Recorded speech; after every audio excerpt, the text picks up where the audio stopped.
আমরা নতুন বছরের সন্ধিক্ষণে আর মাত্র কয়েক ঘন্টার অপেক্ষা। তো পরিচয় দেওয়া বাতুলতা বলে দিচ্ছেন, আপনারা সবাই সব কিছু জানেন, মৃন্ময় এবং ডক্টর অঞ্জন ভট্টাচার্য। আমি সরাসরি অঞ্জনদার কাছে যাবো। অঞ্জনদার, নতুন বর্ষে বাবা মার একটাই জিজ্ঞাসা, আমার ছেলে মেয়ে কী করলে খাবে ডাক্তারবাবু, কী ধরনের খাবার খাবে, কী খাওয়াবো, এই নিয়ে তারা উৎকণ্ঠিত। আমরা জানি এটা, সেই কারণে আমাদের মনে হয় বিষয় হিসেবে খাওয়া দাওয়াটাই থাক। নতুন বছরে ভালো করে সবাই খাক, এটাই আমরা চাইবো। তার কারণ হচ্ছে যে খাওয়া দাওয়া থেকেই বাদবাকি জিনিসপত্র শুরু হয়। আমাদের চাইল্ড ডেভেলপমেন্টারও শুরু হয়েছিল, চাইল্ড ডেভেলপমেন্ট সেন্টার শুরু হয়েছিল বাচ্চা কী করে খাবে সেই কাজটা দিয়ে। সেই থেকে আস্তে আস্তে লোকজন বুঝতে শিখেছে যে স্পেশাল নিডস বাচ্চা যারা আছে তাদের জীবনে কী কী চ্যালেঞ্জ এবং সেগুলো কী করে মেটানো যায়। আসুন আমরা নববর্ষের প্রাককালে এটা শিখে নিয়ে গোটা নতুন বছরটা এমন সুন্দর করে এনজয় করি যাতে খাওয়া দাওয়ার প্রবলেমটা বাচ্চাদের জীবনে আর কোনো প্রবলেমই না থাকে। নমস্কার, আমি প্রিয়া হালদার। আমি স্যারের টিমে, মানে ডক্টর অঞ্জন ভট্টাচার্যের টিমে অ্যাজ এ নিউট্রিশনিস্ট কাজ করছি গত 1 বছর ধরে। তো খাওয়া দাওয়া নিয়ে মা বাবার চিন্তা বাচ্চার জন্মানোর পরের থেকেই। বাচ্চা জন্মানোর পরেই আমাদের দেশে যেটা করা হয়, ইমিডিয়েট টাচ, বাচ্চাকে সঙ্গে সঙ্গে ইমিডিয়েট টাচ, এটা কিন্তু দেওয়া হয় না।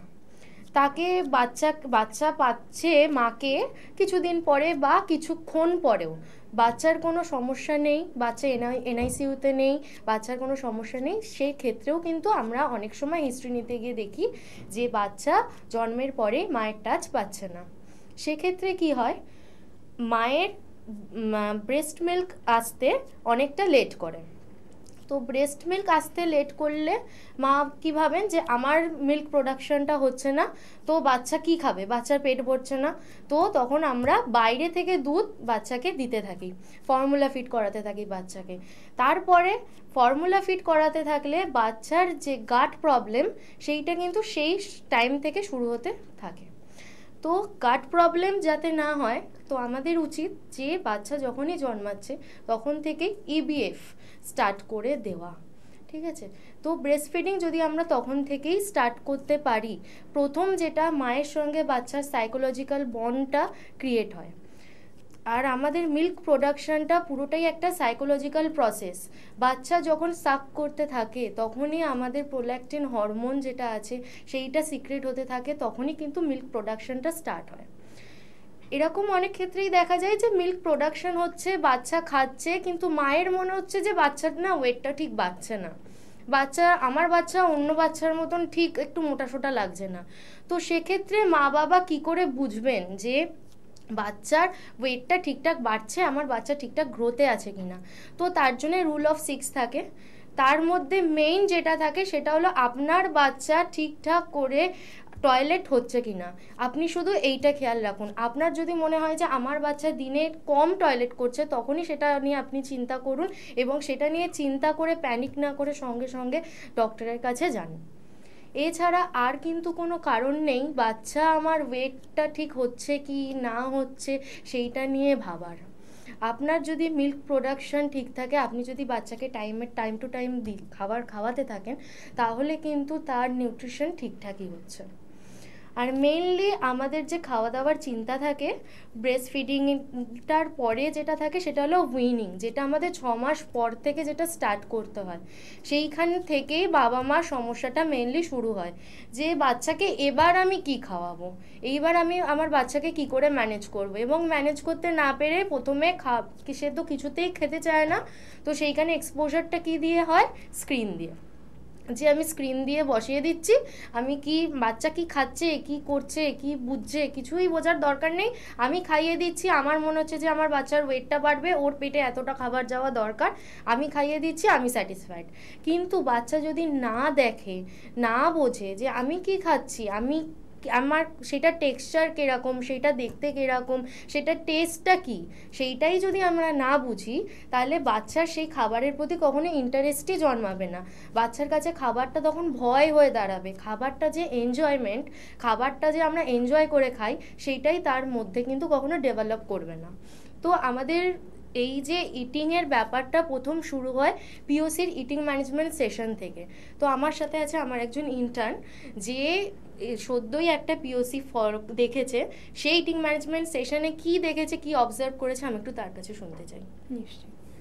এতক্ষণ ম্যাম যেগুলো বললো তার মধ্যে থেকে আমি যেদিন আমি দেখতে গেছিলাম আর কি, অবজার্ভ করতে গেছিলাম, সেই অবজারভেশনের দিন আমি প্রায় প্রত্যেকটা কথাই আমি অবজার্ভ করেছি। এবং সেখানে সবথেকে বড় কথা যেটা এসছে যে আফটার বার্থ 1 ঘন্টার মধ্যে ব্রেস্ট মিল্কটা নেওয়াটা প্রচণ্ড দরকার। এবার এইখানে কি হচ্ছে, আমাদের ইন্ডিয়াতে বেশিরভাগ এরকম হচ্ছে, যখন NICU-তে ঢুকানো হচ্ছে বাচ্চাকে 1 ঘন্টা মাঝে মধ্যে একদিন পুরো পার হয়ে যাচ্ছে, হয়তো মা দেখতেও পারছে না বাচ্চাকে। এবার তাদের যে গোল্ডেন পিরিয়ডটা সেটা মিস হয়ে যাচ্ছে, যেটার জন্য তার গাট প্রবলেমটা সেখান থেকেও শুরু হতে পারে। এবার এখানে যেগুলো দেখলাম তার মধ্যে থেকে সবথেকে বড় কথা হচ্ছে যে ব্রেস্ট মিল্ক যেটা 6 মাস অ্যাটলিস্ট কন্টিনিউ করা উচিত, সেখানে মা বাবারা যখন দেখছে যে ওয়েট গেইন হচ্ছে না, মানে যে পেশেন্টকে আমি দেখেছি সেই পেশেন্টের মা বাবার প্রথম কনসার্ন ছিল যে বাচ্চার ওয়েট গেইন হচ্ছে না, যে কারণে বাচ্চাকে তখনই বাইরের একটা দুধ দেওয়া হয়েছে। সেটা তারা নিজেরা দেয়নি, সেটা তাদেরই পিডিয়াট্রিশিয়ান দিয়েছিল। তো এই জায়গাটাতে একটা পিডিয়াট্রিশিয়ানেরও একটা বড় রোল আছে, যে সে যদি এভাবে করে মানে 6 মাসের মধ্যেই যদি না দিয়ে, তো তার থেকে ভালো যদি মানে বলে যে না তুমি 6 মাসটা কন্টিনিউ করো, বা অন্য কোনো মেডিকেশন থাকলে সেটা মার জন্য প্রযোজ্য, বাচ্চার জন্য নয়। কারণ বাচ্চাকে ওই মোমেন্টে জলটাও দেওয়াটা যেখানে উচিত না, সেখানে আমরা একটা ফরেন পার্টিকেল বাচ্চার মধ্যে যদি আমরা ইনডিউস করে দিচ্ছি, যেটা আমাদের বাচ্চাটার জন্য ক্ষতিকর হচ্ছে। এবার তারপরে যে আজকে একটা বাচ্চা আমি দেখলাম, সেই বাচ্চাটা চাবানোর তার প্রবলেম আছে, সে চাবাতে পারছে না, সে 10 বছরের বাচ্চা, সে চাবাতে পারছে না। সেটার কারণটাই আমাদের বাচ্চাদেরকে সবসময়, যেটা আমি সচরাচর এগুলো দেখে এসেছি, যে সব বাচ্চাদেরকে মাখিয়ে খাওয়ানো হয়, মানে হাত দিয়ে খেতে দেওয়া হয় না তাদেরকে। যে ছোট অনেক সময় ফেলে দিবে, ড্রেস নোংরা করে দিবে, যার জন্য হয়তো তাদেরকে হাত দিয়ে খেতে দেওয়া হয় না। তো সেখানে দাঁড়িয়ে তাদেরকে টিভি দেখিয়ে নিজেরা খাইয়ে দিচ্ছে, যেখানে বাচ্চারা কোনোদিনও বুঝতে পারছে না যে তারা কি খাচ্ছে।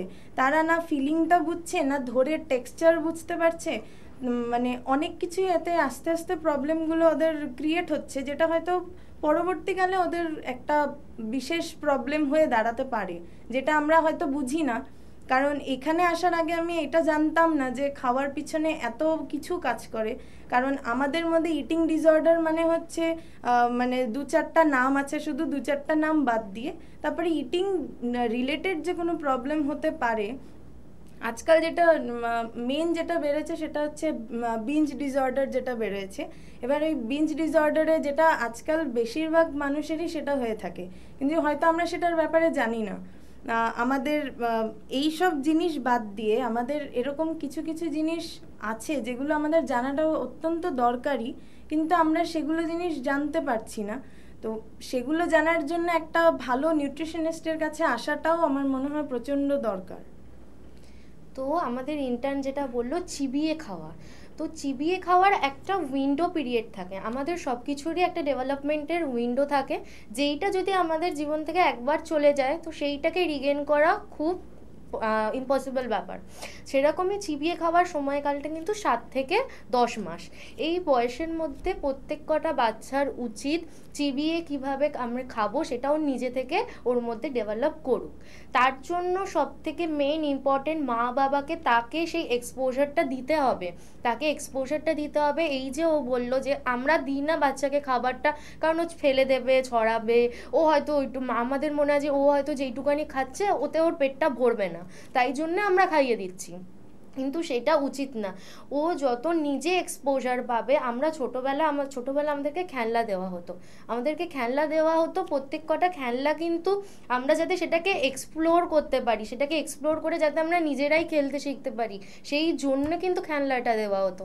খাবারটাও সেই রকমভাবেই ইন্ট্রোডিউস করা উচিত, যাতে সেইটা নিয়ে বাচ্চারা নিজেদের মধ্যে যেটা ওটা করে আমার এনজয় আছে, খাবারটা আমার নিজেরই দায়িত্ব, ওটা আমার মা বাবার হেডেক না, ওটা আমারই হেডেক, আমার খিদে পাচ্ছে আমি খাবো, এইটা যেন ওদের মধ্যে এস্টাবলিশড হয়, সেইটা দেখার দায়িত্ব কিন্তু মা বাবার।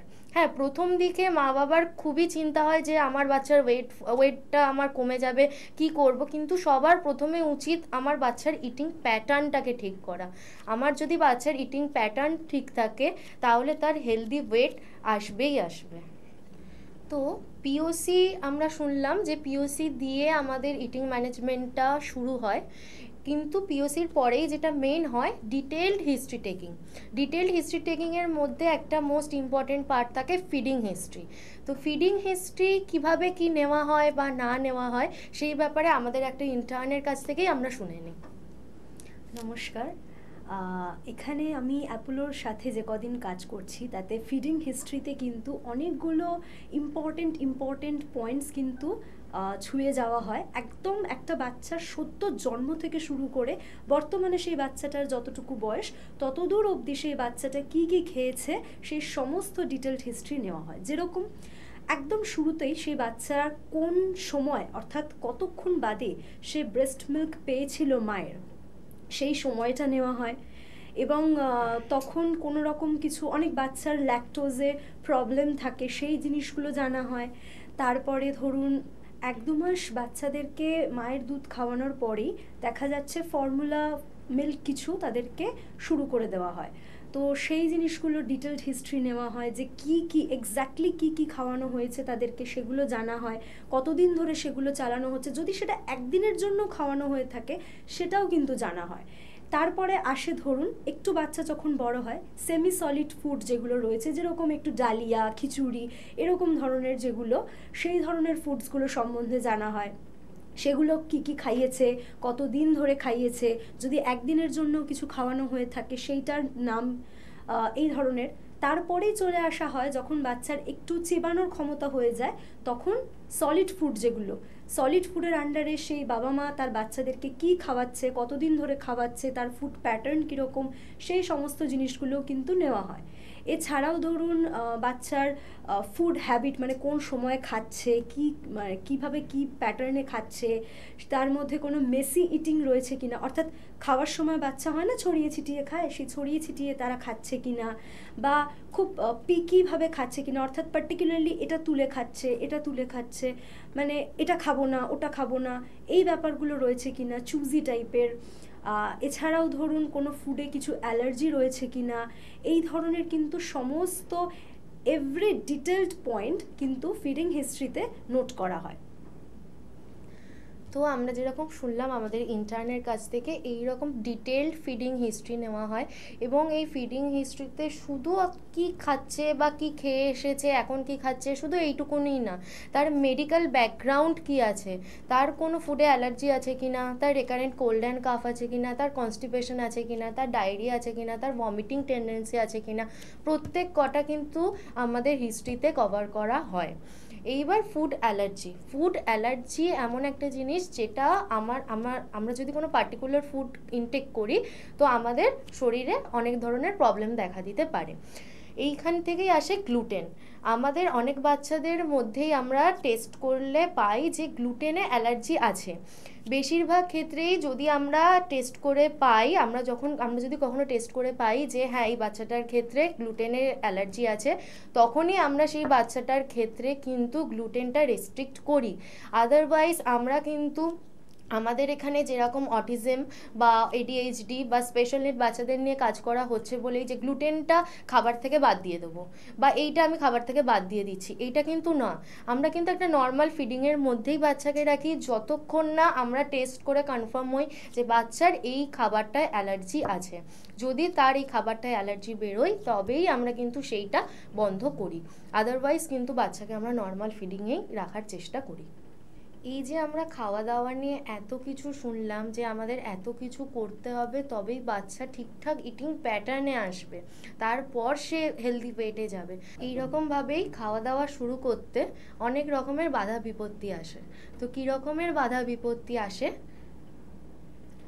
হ্যাঁ নমস্কার, আমি এখানে ইন্টার্ন হিসেবে অনেকদিন ধরে স্যারের আন্ডারে কাজ করছি। তো এখানে আমি বাবা মাদের এক্সপিরিয়েন্স থেকে যেটা বুঝতে পেরেছি, তারা বেসিক্যালি অনেকদিন আগে থেকেই বুঝতে পারে যে তাদের বাচ্চাদের মধ্যে কোনো প্রবলেম দেখা যাচ্ছে খাওয়াজনিত বিষয়ে, কিন্তু তারা যখন তাদের পারিপার্শ্বিক আত্মীয় স্বজনের সাথে সেটা নিয়ে যখন বলে যে আমার বাচ্চা খাচ্ছে না, তো তারা বলে যে কিছু হবে না, এরকম আমার বাচ্চাও করতো না, কিন্তু কিছু বছর বাদে গিয়ে সে আবার ঠিক করে খেতে শুরু করেছে। এই যে সোশ্যাল ভ্যালিডেশন আমাদেরকে আটকাচ্ছে ভালো নিউট্রিশনিস্টের কাছে পৌঁছানো থেকে, যাতে আমাদের বাচ্চা ঠিকভাবে ডেভেলপমেন্টটা যাতে হতে পারে ঠিক করে। তো সেই সোশ্যাল ভ্যালিডেশনটা থেকে বেরোনোর জন্য আমার মনে হয় বাচ্চার যখনই আপনারা দেখতে পাচ্ছেন যে কোনো প্রবলেম হচ্ছে খাওয়াজনিত বিষয় বা অন্যান্য কোনো বিষয়, তো আপনি আপনার পাড়াপার্শ্বিক কারোর কাছ থেকে কনসালটেশন না নিয়ে আমার মনে হয় ডিরেক্ট আপনার পেডিয়াট্রিশিয়ান বাচ্চাকে নিয়ে আসে, তারপর নিউট্রিশনিস্টের কাছে পরামর্শ নিয়ে ঠিক সঠিকভাবে তাদের থেকে গাইডেন্স নিয়ে আপনার বাচ্চার কি উচিত খাওয়া কি অনুচিত সেটা জেনে তারপরে আপনি সেই প্রসেসে আপনার বাচ্চাকে খাওয়াতে শুরু করুন। তাতে আপনারও ভালো হবে, আপনার বাচ্চারও ডেভেলপমেন্টটাও খুব সুন্দরভাবে এগোতে থাকবে। ইভেন আপনি নিজেও খুশি থাকবেন, আপনার বাচ্চাকেও খুশি রাখতে পারবেন। এই সব বাধা বিপত্তি কাটিয়ে শেষমেশ যদি আমরা আসতে পারি আর আমরা যদি এই প্রপার গাইডেন্সটা ফলো করতে পারি, তাহলে কিন্তু উইদিন 14 ডেজের মধ্যেই আপনারা কিন্তু আপনাদের বাচ্চাদের মধ্যে চেঞ্জেস দেখতে পাবেন। এবং যেটা এখানে র্যাপিডলি দেখা যায়, সবকটা বাচ্চার মধ্যেই দেখা যায় যে মা বাবারা এই যে 14 ডেজ চ্যালেঞ্জটা নিয়ে সেটাকে প্রপারভাবে মেনে চলেছেন, সেটাকে মেনটেন করেছেন, তারা কিন্তু সবাই রেজাল্ট পেয়েছেন। অনেকগুলো কথা শুনলাম প্রিয়া, আপনি বললেন, আপনাদের আলোচনাটাও আমি শুনছিলাম, ডাক্তারবাবু আমার সঙ্গে তো রয়েছেনই। দুটো বিষয় আমার মাথায় আসছে। বাবা মা সবসময় ওয়ারিড তার সন্তানের খাওয়া দাওয়া নিয়ে। 6 মাস বয়স হলো, তারপর থেকে সে কোন ধরনের খাওয়া দাওয়ায় যাবে, বিশেষ করে স্পেশাল নিডস বাচ্চাদের ক্ষেত্রে। আর একটা খুব সিগনিফিক্যান্ট পয়েন্ট আপনি বলেছেন যে আমাদের দেশে মা প্রথম ঘন্টায় বা তার কাছে নানাবিধ কারণ থাকতেই পারে, তার কাছে সন্তানকে দেওয়া হচ্ছে না, তার বিভিন্ন এমার্জেন্সি থাকার কারণে। সেক্ষেত্রে তো কিছু করার নেই, কিন্তু যে ক্ষেত্রে এমার্জেন্সি থাকছে না সেক্ষেত্রে, বা কেন মাত্র 52 বা 54% স্তন্যপানের ঘটনা ভারতবর্ষে। দেখা যাবে 174টা দেশের মধ্যে ভারতের স্থান 80 বা 82, আমার সঠিক মনে পড়ছে না। স্তন্যপানেও কেন ভারত পিছিয়ে থাকবে? আমরা স্তন্যপানের পক্ষে, কোনো বাইরের খাবার দাবার স্তন্যপানের বিকল্প হতে পারে না। এবং কলোস্ট্রাম জন্মের প্রথম ঘন্টায়, সেটাকে বলা হয় তরল সোনা, সেটাও আমরা শুনেছি, ডাক্তারবাবুই বলেছেন আমাদের। তো আমি একটু আপনার কাছ থেকে আরেকটু বিস্তারিত শুনবো প্রিয়া। এই যে 6 মাস বয়স হলো, এবার উইনিংয়ের পর্যায়ে স্পেশাল নিডসদের ক্ষেত্রে কি হবে, কোথায় তার ফারাক হয়ে যাচ্ছে? 6 মাস বয়সের পর থেকে একটা নর্মাল বাচ্চাকে যেভাবে আমরা খাবার ইন্ট্রোডিউস করাই, আমরা কিন্তু সেইভাবেই একটা স্পেশাল নিডস বাচ্চাকে খাবার ইন্ট্রোডিউস করাতে পারি। হ্যাঁ, যদি তার কোনো স্পেসিফিক ফুডে অ্যালার্জি না থাকে, কোনো টেস্ট করে যদি না বেরোয়, তো আমরা নর্মাল ফুডেই তাকে রাখবো। কিন্তু আমরা যখনই তার সঙ্গে খাবার দেব, খাবারটা যেন সে খেলা মতন করে এক্সপ্লোর করতে পারে, সব কিছু যেন সে এক্সপ্লোর করে নিজের হাতে খেতে শেখে আর চিবিয়ে খেতে শেখে। ওটা যেন ফোর্সফুলি না হয়ে যায়, ফোর্সফুল ইটিং না হয়ে যায়। শুধু আমরা এইটুকুনি মাথায় রাখবো। আর আমরা বাচ্চা যখন খাবে তার সাথে আমরা কেউ না কেউ সঙ্গ দেব, যাতে বাচ্চা আমাদেরকে মডেলিং করতে পারে। বাচ্চা মডেলিং করে আমরা কিভাবে খাচ্ছি সেটা ও খেতে শেখে। অর্থাৎ আমরা টেবিলে বসে খেলে বাচ্চাকেও চেষ্টা করবো টেবিলে নিয়ে আসতে। আমরা যা খাচ্ছি হয়তো অত স্পাইসি খাবার তাকে দেওয়া যাবে না, কম স্পাইসি, তার জন্য একটু স্পেশাল। আমরাও নয়তো 2-1 চামচ মুখে দিলাম, তাতে বাচ্চা একটু উৎসাহ তো পাবে। সে দেখবে বাবা মা খাচ্ছে, আত্মীয় স্বজনরা খাচ্ছে, সুতরাং আমিও খাই। ট্যাবুসটা আস্তে আস্তে কাটতে থাকবে, এটাই হয়তো প্রিয়া বলতে চাইছেন। এবং কি ধরনের খাবার খাবেন সে তো সমস্ত ডাক্তারই বলে দেন, আমরা সেগুলোতে বিস্তারিত ঢুকছি না। কিন্তু স্পেশাল নিডস বাচ্চাদের ক্ষেত্রে কিছু সতর্কতা, সচেতনতা অবলম্বন করতে হবে। তাহলে আমরা আমাদের প্রোগ্রামের মূল কথাটায় ঢুকে যাই। স্পেশাল নিডস বাচ্চাদের তাহলে স্পেশাল প্রিকশন আমরা কী নেব? অতি অবশ্যই মনে করুন আজকে একটা সেরিব্রাল পলসির বাচ্চা, তাকে যদি আমরা বলি যে তার হাতগুলো এরকম হয়ে আছে, তুই হাতে ধরে খা, সেটা তো আর সম্ভব নয়।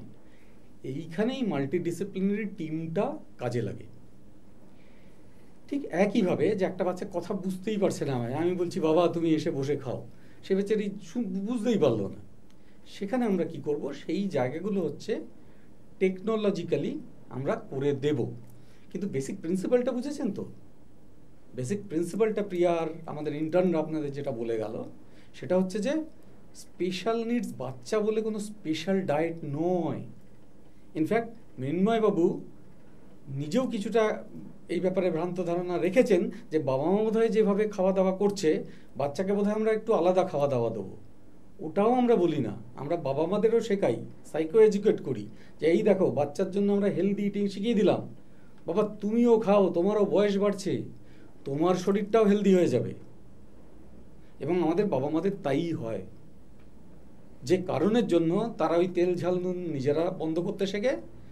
ফলে কি হয়, বাচ্চার উপর মার পিট, হাঙ্গামা, ফোর্স ফিডিং, এই জিনিসগুলো তারাও কমাতে পারে।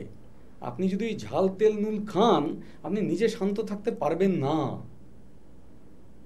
আর কলোস্ট্রামের ব্যাপারটা বলে রাখি, ওটা প্রথম 3 দিন হচ্ছে গোল্ড। ওই 3টে দিনে আপনি একটা বাচ্চাকে যা উপহার দিয়ে যাবেন সেই দিয়ে সে প্রথম 6 মাস টেনে দেবে। এবং এই প্রথম 6টি মাস আমরা বলি এক্সক্লুসিভ ব্রেস্ট ফিডিং। প্রিয়া বলেছে EBF, এক্সক্লুসিভ ব্রেস্ট ফিডিং, যেটাতে এমনকি বাংলাদেশ আমাদের হারিয়ে দিচ্ছে। আপনারা সেইটুকু জায়গায় পৌঁছন, যেটা মৃন্ময়বাবু বলছিলেন যে কি আমাদের মতো দেশে স্তন্যপান হবে না, কি করে হয়? করলে নিশ্চয়ই হয়, যার জন্য আমরা এই যে program of care, POC, program of care হচ্ছে একটা পেরেন্ট ট্রেনিং প্রোগ্রাম, যেটা এখন এভিডেন্স আপনারা দেখতে পাচ্ছেন যে বলছে যে পেরেন্ট ট্রেনিং মেথড হচ্ছে বেস্ট মেথড।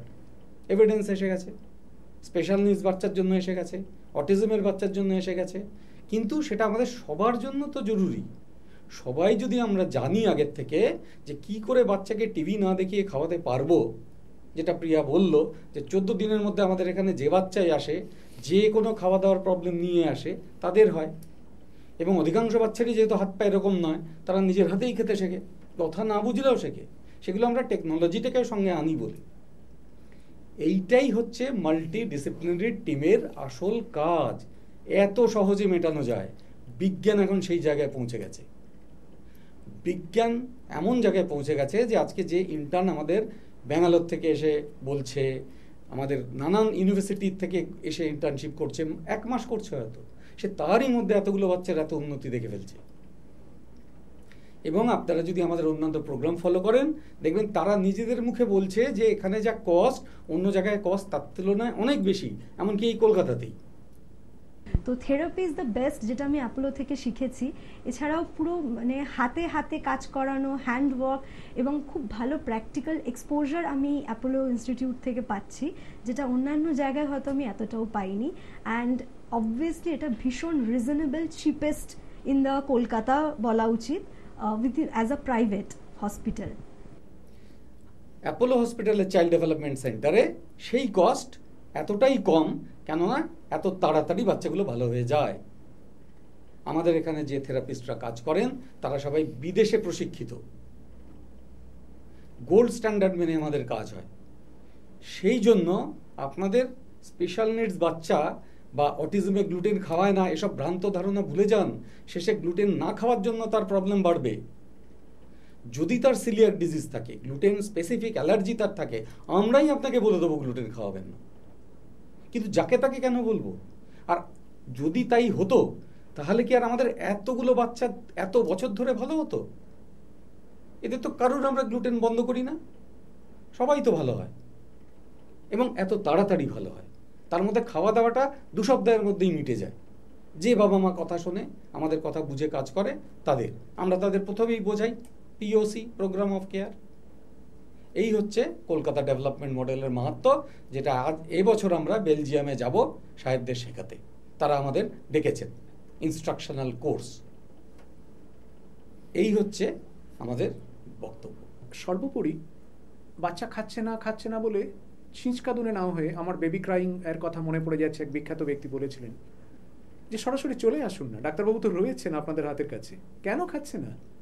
ডাক্তারবাবু বলেন 16টা কারণে বাচ্চা না খেতে পারে। আমার মুখস্থ হয়ে গেছে, আপনাদেরও হবে, আজ হোক বা কাল আপনারাও জেনে যাবেন যে 16টা কারণে বাচ্চা না খেতে পারে। তো এই 16টা কারণকে তাড়িয়ে ফেললেই তো হলো। 16টা কারণকে যদি আপনি আপনার জীবন থেকে দূরীভূত করতে পারেন, বিতাড়িত করতে পারেন, তাহলেই তো সমস্যার সমাধান হয়ে যায়। এবং তখন তো আর ওই টিভি দেখিয়ে, মোবাইল হাতে তুলে দিয়ে তার ইহকাল এবং পরকাল দুটোরই সমূহ সর্বনাশের রাস্তা থাকে না। আমার মনে হয় সরাসরি ডাক্তারবাবুর শরণাপন্ন হলে বা নববর্ষের প্রাক্কালে সেই অঙ্গীকারটা করলে বহু বাচ্চা ভারতবর্ষে বেঁচে যাবে। শুধু খাওয়া দাওয়ার সমস্যা থেকেই নয়, যে কোনো ধরনের সমস্যা যেটা মিটছে না, being to doctor, doctor finds nothing wrong, item number 16, আমার মনে হয় 20 একটু স্মৃতিশক্তি আজকাল বিট্রে করছে। সুতরাং বসে না থেকে ডাক্তারবাবুর কাছে আসা। আজকের মতো বিদায়, নমস্কার। আবার দেখা হবে সামনের সপ্তাহে ঠিক এই সময় আপনাদের সঙ্গে। সকলে খুব খুব ভালো থাকুন, নতুন বছর খুব ভালো কাটুক।